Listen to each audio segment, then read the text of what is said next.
PCS अधिकारी ज्योति मौर्य के सफाई कर्मी पति आलोक मौर्य को अपनी पत्नी से गुजारा भत्ता चाहिए और इसके लिए आलोक ने 12 जुलाई को इलाहाबाद हाईकोर्ट में एक याचिका दाखिल की है। फिलहाल हाईकोर्ट ने ज्योति मौर्य को नोटिस जारी किया है और इस मामले की अगली सुनवाई 8 अगस्त को होनी है। अब सवाल है कि क्या आलोक को ज्योति से गुजारा भत्ता मिल सकता है? हमारे देश का कानून क्या कहता है? क्या अभी किसी पति को गुजारा भत्ता अपनी पत्नी से मिल रहा है? इन सवालों के जवाब मैं आपको बताऊंगी। नमस्कार, मैं हूं आपके साथ मेनका चौधरी। आलोक मौर्य और उनकी पत्नी ज्योति मौर्य तो आपको याद होंगी, 2010 में दोनों की शादी हुई थी। 2015 में ज्योति मौर्य यूपीपीएससी में सेलेक्ट हुई थी। 2020 में दोनों के बीच अनबन हुई और मामला अदालत तक पहुंच गया। आलोक का कहना है कि उन्होंने अपनी पत्नी को शादी के बाद ही पढ़ाया लिखाया, उन्हें सरकारी नौकरी के लिए तैयारी करवाई, प्रयागराज में रखकर उन्हें पढ़ाया लिखाया, पैसे खर्च किए, अपना वक्त खर्च किया और जब ज्योति अधिकारी बन गई उसके बाद उनकी मुलाकात होती है 2020 में एक दूसरे अधिकारी से, मनीष दुबे से, जिसके बाद उनकी जो वैवाहिक जिंदगी है उसमें भूचाल आ गया। फिलहाल ये केस अदालत में है, लेकिन इसी बीच आलोक की ओर से एक याचिका दाखिल की गई है इलाहाबाद हाईकोर्ट में। उस याचिका में लिखा गया है कि उनकी पत्नी पीसीएस अधिकारी हैं, मुझसे कहीं अच्छा कमाती हैं, जबकि मेरी आमदनी बहुत कम है। मुझे आजीविका चलाने में दिक्कत हो रही है और इसलिए मुझे मेरी पत्नी से गुजारा भत्ता दिलाया जाए। जब तक कि वैवाहिक विवाद का केस चल रहा है तब तक के लिए ये याचिका आलोक ने दाखिल की है। इससे पहले आलोक ने पारिवारिक अदालत में अर्जी दाखिल की थी, लेकिन वहां से आलोक को निराशा हुई। वहां पर उनकी अर्जी खारिज कर दी गई, जिसके बाद आलोक ने हाईकोर्ट का दरवाजा खटखटाया है। अब सवाल है कि क्या इलाहाबाद हाईकोर्ट से आलोक के पक्ष में फैसला आ सकता है? तो इन सभी सवालों के बीच ये जानना ज़रूरी है कि हमारे देश का कानून क्या कहता है। कानून की बात की जाए तो हिंदू विवाह अधिनियम 1955 के मुताबिक पति को पत्नी से भरण पोषण पाने का अधिकार है। यानी कि कानून कहता है कि एक पति भी पत्नी से गुजारा भत्ता ले सकता है। अधिनियम की धारा 24 और 25 में प्रावधान है कि अगर पति अपना खर्च उठाने में किसी भी कारण से सक्षम नहीं है तो वह पत्नी से गुजारा भत्ता पाने का हकदार है।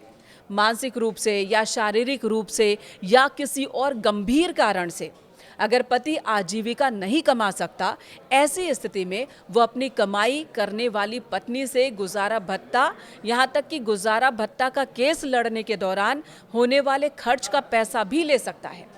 हालांकि ये आम बात नहीं है, पतियों का गुजारा भत्ता लेना भारत में चलन में नहीं है, लेकिन कुछ मामले हैं जब अदालत ने पति को गुजारा भत्ता दिलवाया है।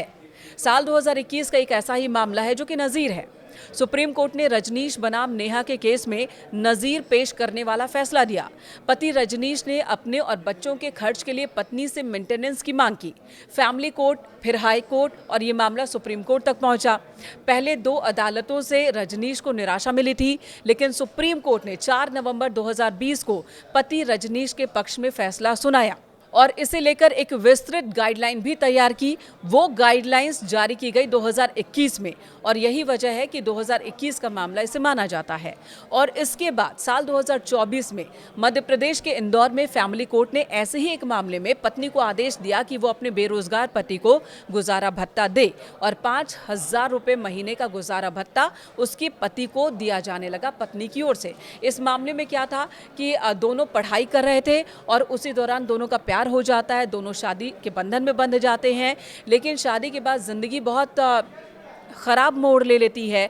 पति की पढ़ाई छूट जाती है, वो नौकरी नहीं कर पाता है, जबकि पत्नी एक ब्यूटी पार्लर चला रही होती है और 12,000 रुपये उसकी कमाई होती है। पति अपनी पत्नी से अलग हो जाता है। पत्नी, और जब ये मामला अदालत में पहुंचता है तो पति कहता है कि मैं पढ़ना चाहता हूं, मैं नौकरी करना चाहता हूं, लेकिन मानसिक रूप से परेशान होने की वजह से मैं ऐसा कर नहीं पा रहा, जबकि मेरी पत्नी 12,000 रुपये महीना कमाती हैं, तो मुझे गुजारा भत्ता दिलवाया जाए। इस मामले में अदालत ने, मध्य प्रदेश के पारिवारिक अदालत ने पति के पक्ष में फैसला दिया और 5,000 रुपये उसे गुजारा भत्ता मिलने लगा। लेकिन बात आलोक की थोड़ी अलग है। इस केस में क्या हो सकता है? तो जानकारों के मुताबिक ये मामला बहुत सरल नहीं है। जब भी गुजारा भत्ता तय किया जाता है तब कई फैक्टर्स होते हैं जिन्हें ध्यान में रखा जाता है अदालत की ओर से। पति पत्नी की कमाई कितनी है, उनका लिविंग स्तर क्या है, शादी की अवधि भी ध्यान में रखी जाती है कि कितने वक्त तक दोनों साथ रहें और इस दौरान उनके ऊपर जिम्मेदारियां क्या क्या है, दोनों ने शादी के दौरान एक दूसरे के लिए कितना त्याग किया है, बहुत सारे फैक्टर्स रखे जाते हैं। जब कोई पत्नी गुजारा भत्ता की डिमांड करती है तब ये भी देखा जाता है कि जिस वक्त विवादित हुआ उनका वैवाहिक, उस वक्त दोनों का लिविंग स्टैंडर्ड क्या है, पति जिस स्तर पर जीवन यापन कर रहा है पत्नी क्या उसी स्तर पर जीवन यापन कर पाएगी, उसे मेंटेन करने की जिम्मेदारी पति की होती है कि अपने स्तर का जीवन स्तर दे पत्नी को और इसके लिए गुजारा भत्ता उस हिसाब से तय किया जाता है। लेकिन जब बात पति के गुजारा भत्ते की आती है तब यहाँ थोड़ा मामला अलग हो जाता है। यहाँ आलोक खुद भी नौकरी कर रहे हैं। पत्नी की कमाई में आलोक की कितनी हिस्सेदारी है ये पूरी तरह से अदालत के विवेक पर है फैसला करना। लेकिन आलोक खुद नौकरी कर रहे हैं, खुद वो पैसे कमा रहे हैं और ऐसे में जानकार कह रहे हैं कि ये बहुत कम है, ये इसकी उम्मीद बहुत कम है कि उन्हें अदालत से कोई राहत वाला फैसला मिलेगा, यानी कि उनके पक्ष में फैसला हो अदालत की ओर से, ये उम्मीद बहुत कम है क्योंकि आलोक खुद कमाते हैं। और वहीं पत्नी की बात की जाए, उनकी कमाई ज़्यादा ज़रूर है लेकिन उनके ऊपर 2 बच्चों की जिम्मेदारी भी है, जबकि पति आलोक के ऊपर इस तरह की कोई जिम्मेदारी नहीं है।